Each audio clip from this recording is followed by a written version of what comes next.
Bang Rohman.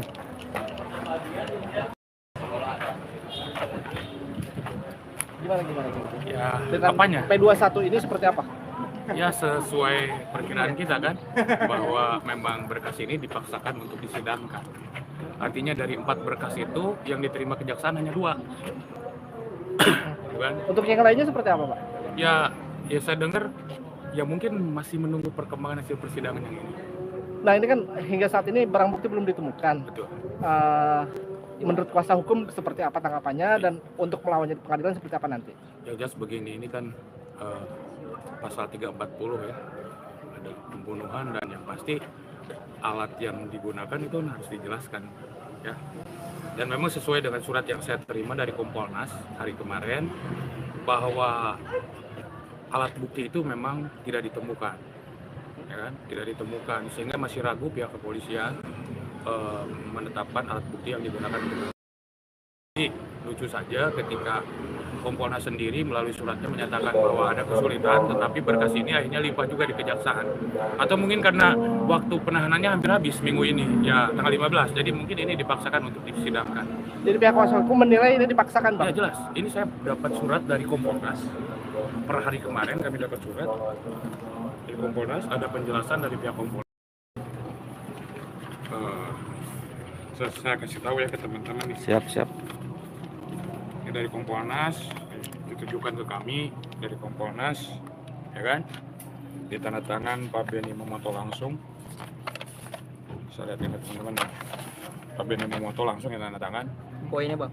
Nah, saya jelaskan di sini, ada kesulitan-kesulitan yang ada hadapi oleh penyidik ketika penyidik laporan ke Kompolnas, ya kan? Selamatnya penanganan perkara tersebut dikarenakan penyidik mengalami hambatan antara lain tidak ada saksi di sekitar TKP nih. Jadi ketika ada orang yang menerangkan keberadaan klien kami di TKP itu bohong.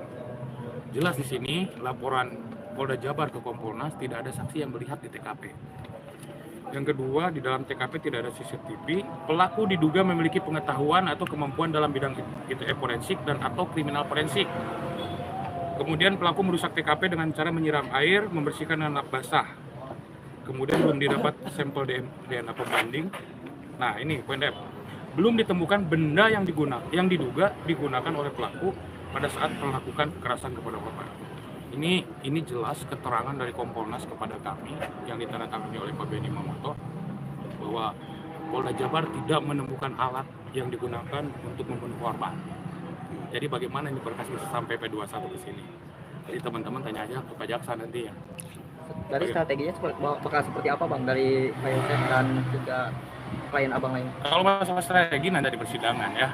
Jadi yang paling pasti kita masih konsisten mengelak atau membantah semua tuduhan-tuduhan yang dilakukan oleh pihak penyidik kepolisian, termasuk nanti yang didakwakan oleh pihak kejaksaan. Karena memang jelas.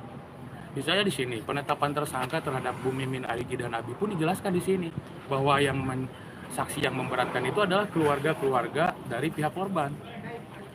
Bu Yeti, Lilis, Ibu Ida kalau tidak salah. Itu hanya berdasarkan keterangan itu saja. Sementara kita yakin mereka itu tidak ada di TKP. Ya kecuali kalau mereka ada di TKP ya lain cerita.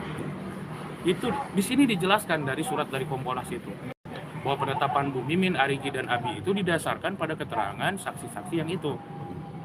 Jadi yang mungkin secara kuantitas itu terpenuhi. Secara jumlah saksi, barang bukti itu terpenuhi. Tapi keterangan yang disampaikan kita belum tahu. Makanya teman-teman nanti kita uji di persidangan, apa keterangan saksi itu sebenarnya. Ini keterangan Kompolnas, bukan keterangan saya. Saya dapat ini tertanggal 29 Januari kemarin, Kompolnas. Jadi bukan keterangan saya. Kondisi seperti ini yakin menang, Bang? Pak Yosef bisa bebas? Begini saja, kita yang namanya hukum kan harus dibuktikan ya. Dakwaan juga harus dibuktikan. Jadi saya harap ini jadi persidangan yang paling fair, semua pihak menahan diri, semua pihak memastikan objektivitas, ya kan? Kalau dari kami ya jelas, kami akan memperjuangkan objektivitas itu, meyakinkan hakim bahwa klien kami, Pak Yosef, Bu Mimin, Arigi, dan Abi bukan pelaku. Ya, kalau memang sudah ada yang mengaku, mungkin itu dia pelakunya. Hanya saja dia menutupi pelaku yang sebenarnya dan menuduhkan kepada klien kami. Itu sampai hari ini kesimpulan kami tidak berubah. Pesan Pak Yosef terakhir.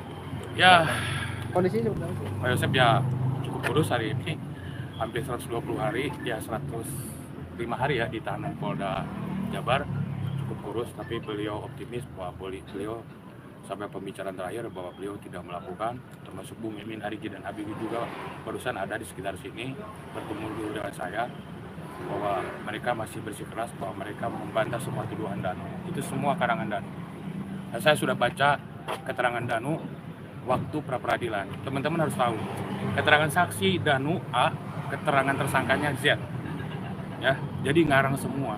Jadi tidak ada yang bisa dipercaya atau divalidasi dari keterangan Danu. Keterangan Danu itu mengarang. Berarti diyakinkan bahwa Yosef itu bukan tersangka ya? Saya pastikan Yosef bukan pelaku. Terus terkait masalah ini apa namanya? Dua DNA apa sudah ada informasi dari? Saya nggak tahu, itu kan kewenangan penyidik mencari DNA itu ya. Mau Siap, mencari DNA yang asing yang pembanding. Oke, Itu siap. dulu aja, saya Terima kasih. dulu ya. Siap. Terima kasih Bang Roman. Panas saja tadi.